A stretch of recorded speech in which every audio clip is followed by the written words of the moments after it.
અને મોહની જ્યારે વાત આવે કે મોહ કોનાથી કરવો, તો એક ખૂબ જ સુંદર શ્લોક મને યાદ આવે છે.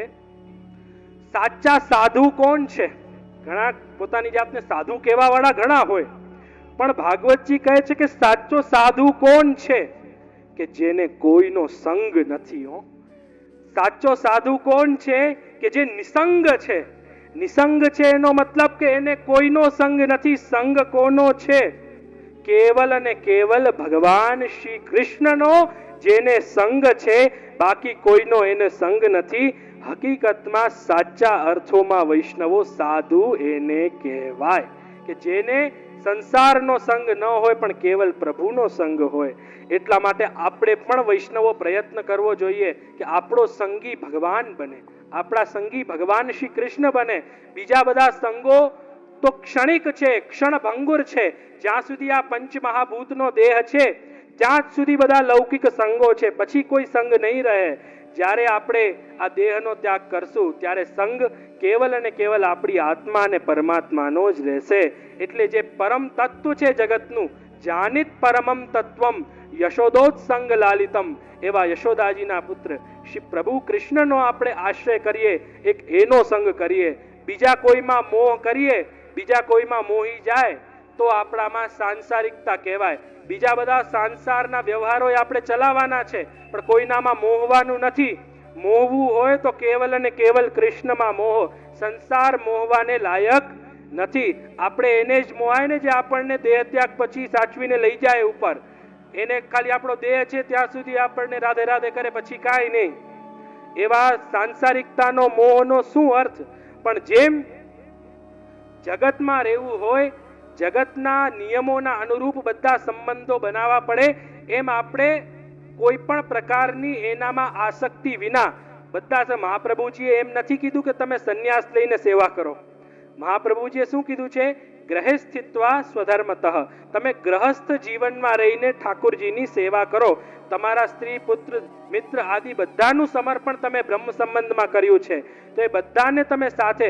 અને એમનામાં મોહ આવી જાવ એ લૌકિકતા નથી હોતી. ઘણા જણા શું કે, તમને હું બતાવું કે પોતાના છોકરાના લગ્ન હોય તો એ લગ્નની તૈયારી હોય તો બાળકોની પાસે આપણે એટલા ન જઈ શકતા હોય, ઠાકોરજીની સન્મુખ આપણે ન જઈ શકતા હોય, તો ઠાકોરજીની સન્મુખ એમ વિનંતી કરે કે આ શું લૌકિકમાં અમને, આ કઈ જંજાળમાં અમને ફસાવી દીધા. આવી વાતું કરે ને ભાવ વિભોર, ત્યારે અમને એક વાત કહેવાનો મન થાય કે તમે જ્યારે બ્રહ્મ સંબંધ લીધું ત્યારે તમારા છોકરાનું સમર્પણ નહોતું કર્યું, નિવેદન નહોતું કર્યું ઠાકોરજીને? કર્યું હતું કે નહીં? બ્રહ્મ સંબંધ તમે લીધું ત્યારે તમારા સ્ત્રી, પુત્ર, પરિવાર, મિત્ર, ધન, સંપત્તિ એ બધાનું તો નિવેદન કરાવી દીધું ઠાકોરજીને. કારણ કે ભગવાનને ખબર હતી, શ્રી મહાપ્રભુજીને ને ભગવાન બંનેને ખબર હતી આ લોકોનું ચિત્ત ભટકવાનું જ છે. એટલા માટે જો બધાનું સંબંધ ઠાકોરજીથી ન કરાવ્યું હોત ને આપણું ચિત્ત બીજે જાત તો લૌકિકતામાં આપણો પ્રવેશ થાત. પણ બધાનું સંબંધ બ્રહ્મ સંબંધ દ્વારા પ્રભુમાં કરાવી દીધું, એટલે બધામાં ભગવત સંબંધ થઈ ગયો. એટલે તમારા છોકરામાં, તમારા કામકાજમાં અહંતા મમતા હોવી એ સાંસારિકતા નો કહેવાય. પેલી વાત, કારણ કે બ્રહ્મ સંબંધમાં તમે એનું બધું નિવેદન કર્યું છે. તમે જેના ઉપર તમારું સ્વત્વ છે, જે તમારું છે એનું તો બધાનું તમે સમર્પણ કરી દીધું. હવે લૌકિકતા કોને કહેવાય એ પણ તમને બતાવું. લૌકિકતા કોને કહેવાય? બહુ જ રોચક વાત છે, તમને બતાવું, આનંદ આવશે. કે ચાલો પુત્રમાં અહંતા મમતા હોવી, આપણા કામકાજમાં અહંતા મમતા હોવી, ચિંતા હોવી, એને લૌકિક ન કહેવાય. જો એ લૌકિક હોત તો પુષ્ટિ માર્ગીએ કરાય જ નહીં. જો એનામાં લૌકિકતા હોત તો કરવાનો ઉપદેશ જ ન હોય. એનામાં લૌકિકતા નથી, કારણ કે આપણો એ બધાનું નિવેદન બ્રહ્મ સંબંધમાં થઈ ગયું છે. એટલે એનામાં આપણું મન જાય તો એનામાં કોઈ સાંસારિકતા કહેવાતી નથી. સાંસારિકતા કેને કહેવાય? જરૂરિયાત વિનાની વાતમાં. હવે જરૂરિયાત વિનાની વાત શું છે? સાંજ પડે આપણે બહાર નીકળ્યા છીએ, કાંઈ કામ વિનાનું, કોઈ સંબંધ નથી, રસ્તામાં બે જણા મળ્યા આપણને, કામ વિના ઉભા રહ્યો ન રહ્યો એનો કાંઈ મહત્વ નથી, એનો કોઈ સંબંધ આપણે કરાવ્યો નથી. ચાલો આપણા પરિવારનો તો સંબંધ કરાવ્યો છે, આપણા કામકાજનો તો કરાવ્યો છે, પણ એવા ફાલતુ રીતે આપણે બહાર નીકળીએ અને કોઈ એવા ફાલતુ માણસ મળે એની સાથે આપણે ગપાટા મારીએ, એ સાંસારિકતા કહેવાય. પાછો એ ચોખવટ કરી દઉં. તમે તમારા પરિવારમાં અહંતા મમતા હોવી, તમારા કામકાજમાં અહંતા મમતા હોવી, જેનું નિવેદન થઈ ગયું છે એને સાંસારિકતા કે લૌકિકતા ન કહેવાય, પણ કારણ વિના ગપોડા મારવા એને સાંસારિકતા કહેવાય. આપણે લોકોનો ધર્મ છે સત્સંગ કરવો, ભગવત સેવા કરવી, ગુરુની સન્મુખતા રાખવી. તમારા જૂનાગઢમાં તો કેટલો સૌભાગ્ય છે કે આટલા બધા ગોસ્વામી બાળકો જૂનાગઢમાં બિરાજમાન છે. તમે ભગવત સેવાના અનવસર કાળમાં બધા ગોસ્વામી બાળકો પાસે જાઓ અને બધા પાસે જઈ અને કંઈક ને કંઈક શિક્ષણ પ્રાપ્ત કરો. તમે એવા પ્રશ્ન મનમાં જગાવો કે જેનું સમાધાન આપણે બાળકો પાસે લઈ શકીએ. અમારી પાસે એવા પ્રશ્ન લઈને આવો તમે કે જેનું સમાધાન કરવાનો અમને મન થાય. તમે પ્રશ્નો કેવા લઈને આવો? છોકરાના લગ્ન નથી થતા, અમે શું કરી દઈએ એમાં? આ ભાઈ માંદા પડી ગયા. તમે અલૌકિક કોઈ પ્રશ્ન હોય, તમે કોઈ અલૌકિક પ્રશ્ન હોય, અને હું ઈ મતનો છું કે તમે કોઈ તમારા લૌકિકમાં દુઃખ આવ્યું હોય, એ દુઃખ તમે ગુરુ પાસે વ્યક્ત કરો. એનો હું વિરોધી નથી, કારણ કે ગુરુ તમારા આત્મીય છે. બ્રહ્મ સંબંધ લીધો એટલે તમે ગુરુનું સ્વત્વ સ્વીકાર કર્યું છે. એટલે તમારા જે આત્મીય જનો છે, ગુરુ જે છે એ તમારા આત્મીય છે. એમની સામે તમારા જીવનનો કાંઈ કષ્ટ તમારે કહેવાય જાય તો એમાં કોઈ પણ પ્રકારનો તમને દોષ નથી લાગતો. પણ પ્રશ્ન અમને પૂછો જેનો ઉત્તર અમારે આપવાની ડ્યુટી મહાપ્રભુજીએ અમને આપી છે. મહાપ્રભુજી અમને શું ડ્યુટી આપી છે કે માર્ગ સંબંધી કાંઈ પણ સમસ્યા આવે સમાધાન અમને આપવો. હવે તમે કહો છોકરાના લગ્ન નથી થતા, આ માંદા થઈ ગયા, ઓલું થઈ ગયું, ધંધો નથી હાલતો, આ નથી હાલતો, એના સમાધાન માટે અમે નથી. અમે લોકો તમને ભગવત સેવામાં કઈ પ્રશ્ન છે, ભગવત સત્સંગમાં કઈ પ્રશ્ન છે, ધર્મ સંબંધી કઈ પ્રશ્ન છે, એ પ્રશ્ન તમે ગોસ્વામી બાળકો પાસે લઈને જાઓ. બીજું બધું તો જે સંસારમાં થવાનું છે થવાનું જ છે. સંસાર તો આખું જે છે એ પ્રવાહ છે, એ તો બધું ચાલવાનું જ છે. પણ તમે આટલા બાળકો બિરાજે છે એમનો લાભ લ્યો કે આટલા બાળકોને કોઈક ને કોઈક પ્રશ્ન કરો, જિજ્ઞાસા જાગૃત કરો. મહાપ્રભુજીના જે ગ્રંથો છે એ મહાપ્રભુજીના ગ્રંથો હવે બધાનું ગુજરાતી અનુવાદ છે. પહેલાના સમયમાં તો અમુક ગ્રંથોના ગુજરાતી અનુવાદ નહોતા મળતા. આજની સમયમાં આપણે જોઈએ તો પ્રાય શ્રી મહાપ્રભુજીના બધા ગ્રંથોની અંદર ગુજરાતી અર્થ રહેલો છે. તો એનું વાંચન કરો, અને એ વાંચનમાં તમને કોઈ પ્રશ્ન થાય તો કેટલા બધા ગુરુજનો બિરાજમાન છે, એમની પાસે જઈને પૂછો કે જે હું આ વાંચું છું મને આ નથી સમજાતું. તો હું કહું છું કે જેટલા બાળકો છે ને એ સૌથી વધારે પ્રસન્ન ત્યારે થશે તમે જ્યારે આવી જિજ્ઞાસા લઈને જાશો. પણ તમે ન જાણે કેવી કેવી જિજ્ઞાસાઓનું વર્ણન કરો છો અમારી સામે. જે જિજ્ઞાસા કરવાની હોય એ જિજ્ઞાસા કરતા નથી. અને ગામ આખાની આ સૌભાગ્ય છે કે આ જીવન મળ્યું, ગુરુજનો મળ્યા, આપણા શ્રી મહાપ્રભુજીના વંશજોનું સાનિધ્ય મળ્યું. તમે વિચાર કરો કેટલા ગામ એવા હશે જુનાગઢની આજુબાજુ કે સૌરાષ્ટ્ર ગુજરાતમાં કે જે ગામની અંદર ગોસ્વામી બાળકો નહીં બિરાજતા હોય. એને પ્રશ્ન થાય તો કોને કરવા જાય? આજે તમારા લોકોનું તો સૌભાગ્ય છે કે આટલા બાળકો બિરાજે છે, એમની સન્મુખ જાઓ અને વાંચન કરો. કંઈક પ્રશ્ન હોય એમને કરો, જેનાથી તમારા જ્ઞાનમાં અભિવૃદ્ધિ થાય. જ્ઞાન શું છે? પોતાનું જ્ઞાન નહીં, તમારાથી જેટલું વંચાય એટલું વાંચો અને વિનંતી કરો કે મને આમાં સમાધાન કરો. તો વૈષ્ણવો, આ આપણો ધર્મ છે. અને અહંકારનો પ્રવેશ આપણા અંદર ન થાય, મોહનો પ્રવેશ આપણા અંદર ન થાય, અને ક્રોધનો પ્રવેશ ન થાય. ક્રોધથી તો બહુ બચવું. ક્રોધ તો ભક્ત હોવા છતાં ગાંધારીએ ભગવાનને શ્રાપ આપી દીધો તો ખબર છે ને. ક્રોધ જ તો હતો એનો કે મારા 100 પુત્રને ભગવાને ન બચાવ્યા, અને અત્યંત ક્રોધ આવ્યો, અને એ ક્રોધની કારણે એમની બુદ્ધિ ભ્રષ્ટ થઈ ગઈ અને એમને પ્રભુને શ્રાપ આપી દીધો. ભલે એની પાછળ પણ ભગવદ ઈચ્છા રહેલી છે, પરંતુ એનું મૂળભૂત કારણ ક્રોધ છે. અને લોભ પણ કેટલો દૂષણ છે, લોભનો પણ કેટલો દૂષણ બતાવ્યો છે. એક શુનહ શેપની કથા આવે છે. એક બહુ સરસ કથા તમને બતાવું. રાજા હરિશ્ચંદ્રનું નામ સાંભળ્યું હશે. રાજા હરિશ્ચંદ્રના છોકરાનું નામ હતું રોહિત. એકવાર એ રોહિતની મૃત્યુ થઈ ગઈ કોઈક ને કોઈક કારણથી. ત્યારે કોઈએ રાજા હરિશ્ચંદ્રને કીધું કે એક કોઈ એના જેટલા જ બાળકની યજ્ઞમાં બલિ આપવામાં આવે ત્યારે જ આના પ્રાણ બચે. તો એવો તો લોભી કોણ હોય જે પોતાના 4-5 વર્ષના છોકરાને આપી દે? છતાં દુર્ભાગ્ય છે. જુઓ, લોભનો કેટલો અંત આવે છે. છતાં એક દુર્ભાગ્ય હતો, એમને હરિશ્ચંદ્રને કહ્યું મને 100 ગાય આપી દો તો હું મારો છોકરો આપી દઉં તમને. એવો નિર્દય એક પિતા હતો કે જે છોકરાનું નામ હતું શુનઃશેપ.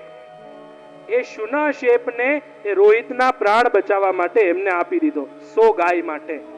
તો જ્યારે એમને યજ્ઞ તરફ લઈ આવ્યા અને બધા ઋષિ મુનિઓ બેઠા હતા, ત્યારે બધા ઋષિ મુનિઓએ મળી અને એ જે પોતાના છોકરાને વેચ્યો હતો એને શ્રાપ આપ્યો અને એના છોકરાના પ્રાણની રક્ષા કરી કે એવો કોઈ યજ્ઞ ન હોય કે જે યજ્ઞમાં કોઈ હિંસા થાય.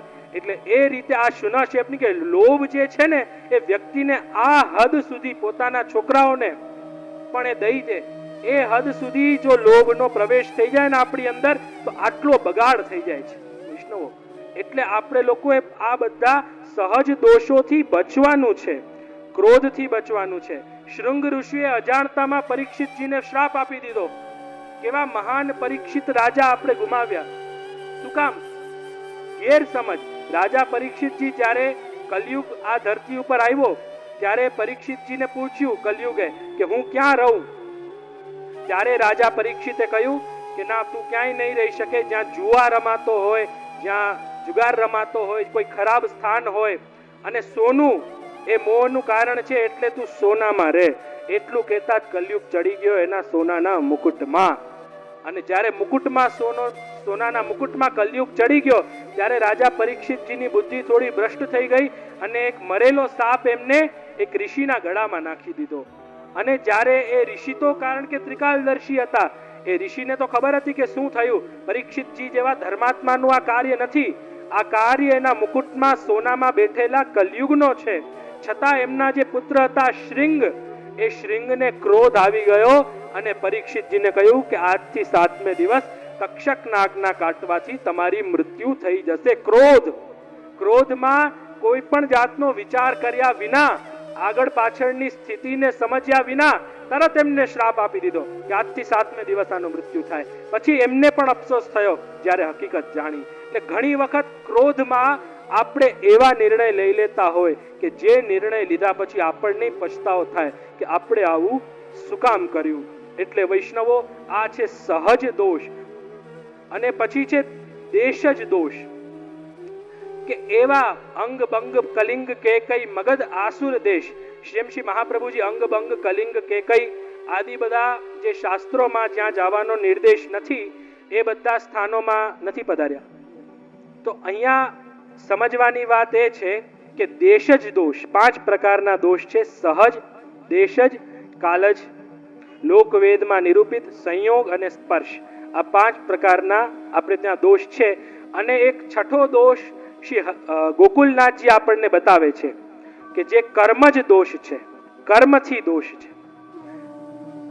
વૈષ્ણવો, અહીંયા ધ્યાન કેન્દ્રિત કરો તો સમજાશે. આ રહસ્ય છે.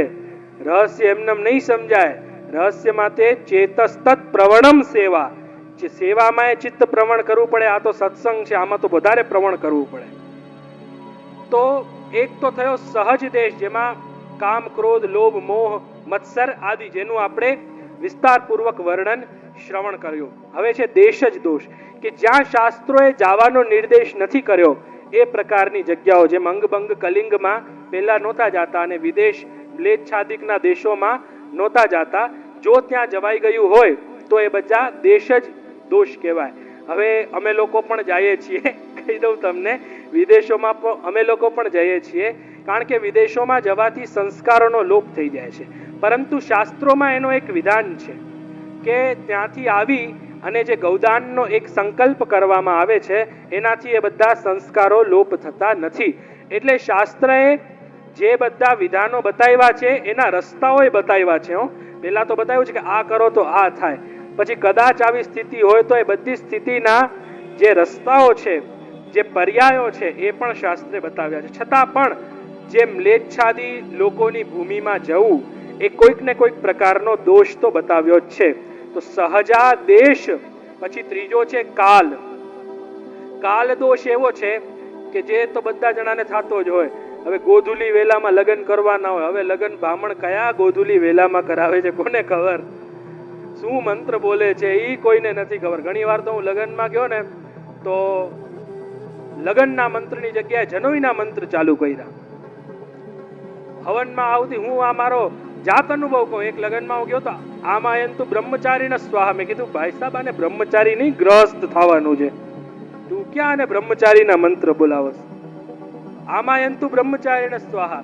તો કહેવાનો તાત્પર્ય એમ છે કે જે વેદો શાસ્ત્રોમાં જે પ્રકારના વિધાન બતાવ્યા છે, બધા નિયમ બતાવ્યા છે. સંધ્યા જે કરીએ બ્રાહ્મણો, એ સંધ્યાનો પણ નિયમ છે. સંધ્યા એટલે શું? સૂર્ય ઉગે એ પહેલા એની સંધ્યા થઈ જાય, સૂર્ય મધ્યમાં આવે એ પહેલા એની સંધ્યા થઈ જાય, સૂર્ય અસ્ત થાય એ પહેલા એની સંધ્યા થાય. સમજો સંધ્યા કોને કહેવાય? કે જ્યારે તારા હોય ને, સૂર્ય ઉદય ન થયો હોય ને તારા હોય એટલે 4:30-5 વાગ્યાનો ટાઈમ, ત્યારે સંધ્યા કરવાની હોય. કોણ કરે સંધ્યા? 4:30 વાગે ઉઠીને કોણ બ્રાહ્મણ સંધ્યા કરે? એટલે શાસ્ત્રોમાં વેદોમાં જે જેના સમય બતાવ્યા છે કે આ સમય કરવું, જેમ વિવાહનો સમય છે, સંધ્યાનો સમય છે, બધા યજ્ઞનો સમય છે, કર્મનો સમય છે, ઈ સમયનો જ્યારે અતિક્રમણ થાય, ઈ સમયાનુરૂપ જો આપણું કાર્ય ન થાય તો કાલ જ દોષ લાગે છે.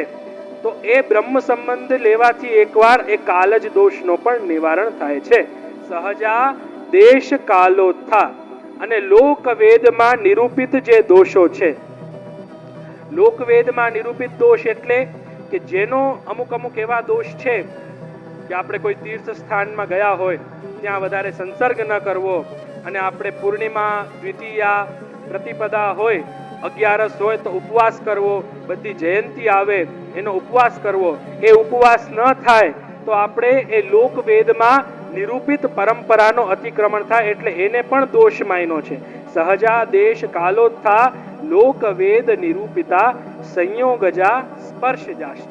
લોકવેદમાં નિરૂપિત જે સંયોગ અને સ્પર્શ જ દોષ છે. અપ્રસની વાત હવે જ આવશે કે સંયોગ અને સ્પર્શ જ દોષ જે છે એના કારણે વૈષ્ણવજનો કોઈક ને કોઈક પ્રકારના દોષો આપણી અંદર આવતા હોય છે. ઘણા જણા આપણી હાસી ઉડાડે. કેવી રીતે? અપરસ અપરસ કરો, જો કોઈ અડી જાય તો થોડી છોવાય અપરસ.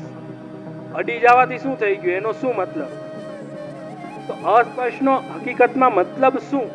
ઘણા જણા એમ કે આવું થોડી હોય કે કોઈ અડી જાય તો અહીંયા ન અડાય, કોઈ અડી જાય તો અહીંયા ન જવાય. હવે આનો ઉત્તર સમજો. સ્પર્શ જ દોષ જેને કહેવાય છે, કારણ કે જે વ્યક્તિનો સ્પર્શ થયો એ આપણા ઠાકુરજીના મંદિરમાં જવા જેટલી શુદ્ધતાથી એનો આચાર છે કે નહીં એ આપણને ખબર છે. એનો વ્યવહાર કેવો છે, એના ઘરે કઈ આચાર વિચાર છે કે નહીં, બાધક છે, પિંડરું છે, રજસ્વલા છે, આ બધા સુતિકા છે, આ બધા આચારો એના ઘરે પડાય છે કે નહીં એ આપણને ખબર નથી.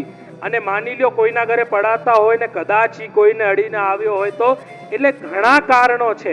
આપણી ઠાકુરજીની સેવામાં જે આપણો દેહ છે એ સ્નાન કરેલો પવિત્ર દેહ હોવો જોઈએ. હું તો કહું એટલી પણ મર્યાદા રાખવી જોઈએ, એટલી પણ મર્યાદા રાખવી જોઈએ કે કારણ વિના કોઈ અપ્રસમાં હોય એને ન અડવું. કારણ કે આપણો જે શુદ્ધ પવિત્ર દેહ છે એ ઠાકુરજીના જ સ્પર્શ થાય એ સમજીને અપ્રસનો વિધાન છે. અને ઘણા જણા તો અપ્રસ કેમ રાખતા હોય એ આપણને જ ખબર હોય. અપ્રસમાં 12 વયા જાય, પાછો આવીને કે તું ભાઈ અપ્રસમાં છો? તો હા અપ્રસમાં છું. એટલે અપ્રસ એવી ના હોય. અપ્રસ ખાલી સ્પર્શથી નથી છોવાતી, સંસર્ગથી પણ છોવાય છે. કારણ વિના કોઈ બીજા જે વૈષ્ણવ નથી કે એવા જણાનો સંસર્ગ થાય તો પણ અપ્રસ છોવાય. મરજાદી ખાલી અડવાથી અપ્રસ ન છોવાય. કોઈનો સંસર્ગ થાય તો એ સંસર્ગથી પણ અપ્રસ છોવાય. શું કામ ન છોવાય? જે વૈષ્ણવ નથી, જે આપણા ઠાકુરજીની સન્મુખતા નથી રાખેલો, એવાથી પણ, એના સંસર્ગથી પણ અપ્રસ છોવાઈ જાય.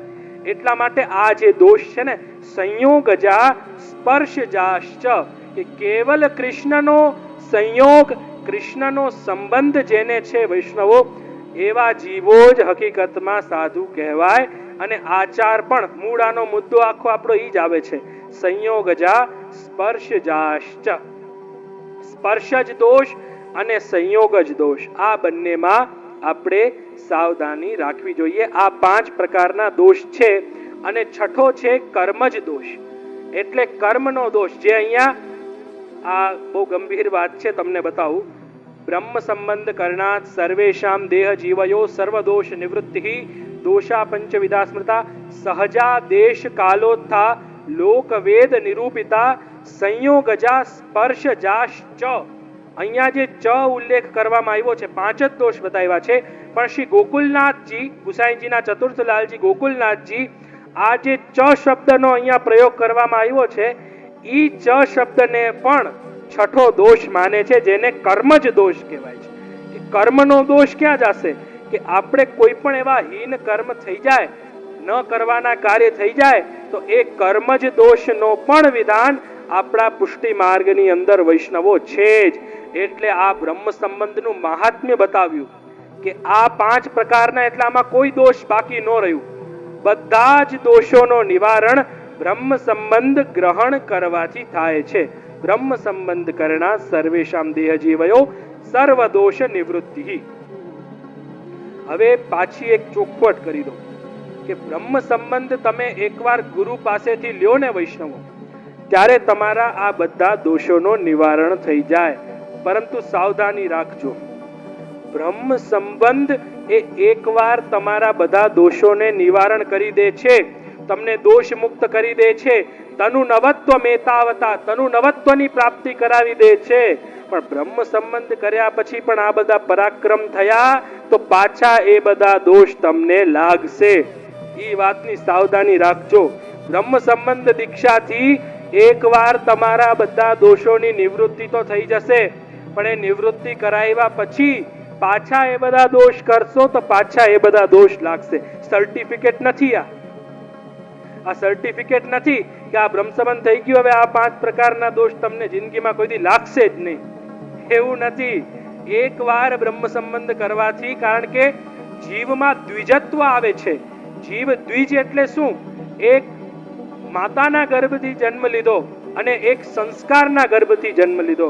બીજી વાર જેનો જન્મ થાય એને દ્વિજ કહેવાય. જેમ બ્રાહ્મણ હોય તો બ્રાહ્મણ એક તો પોતાની માતાના ગર્ભથી જન્મ લે, અને જ્યારે એનો યજ્ઞોપવિત સંસ્કાર થાય તો એ સંસ્કારના ગર્ભથી પણ જન્મ લે છે, એનો પુનર્જન્મ થાય છે. એટલે એને દ્વિજ કહેવામાં આવે છે, કે બીજી વાર જન્મેલો. જે યજ્ઞોપવિત કરે છે એને દ્વિજ શું કામ કહેવામાં આવે છે? કારણ કે એ સંસ્કારના માધ્યમથી એનો બીજી વાર જન્મ થાય છે. એટલા માટે આપણી જે બ્રહ્મ સંબંધ દીક્ષા છે ને, એ ખાલી દીક્ષા નથી વૈષ્ણવો. પુષ્ટિ માર્ગમાં પુરુષોત્તમજી આદિ બધા આચાર્યોએ આને એક સંસ્કાર કીધો છે વૈષ્ણવ. સંસ્કાર, જેમ યજ્ઞોપવિત એ બ્રાહ્મણો માટે સંસ્કાર છે, કારણ કે એનામાં દ્વિજત્વનું પ્રાધાન્ય છે, કે એનો બીજો જન્મ થાય છે. એવી જ રીતે બ્રહ્મ સંબંધ દીક્ષા તો છે જ, પણ એ દીક્ષાની સાથે સાથે આપણા વૈષ્ણવોનો સંસ્કાર પણ છે, કે આપણે એક જન્મ તો માતાના ગર્ભથી લીધો, બીજો આપણા બ્રહ્મ સંબંધ રૂપી સંસ્કારથી આપણો જન્મ થયો છે. એટલે બ્રહ્મ સંબંધ આટલું મહત્વ ધરાવનારો છે. બ્રહ્મ સંબંધ કરવાથી એ બધી પ્રકારના દોષોનો નિવારણ એકવાર તો થઈ જાય છે, પણ પછી તમારા એ વ્યવહાર એવા ને એવા રહ્યા તો બધા દોષો તમને વૈષ્ણવો લાગી પણ શકે છે. એટલા માટે જ બ્રહ્મ સંબંધ પછી આપણે બહુ જ સાવચેતીથી જીવન જીવવું જોઈએ.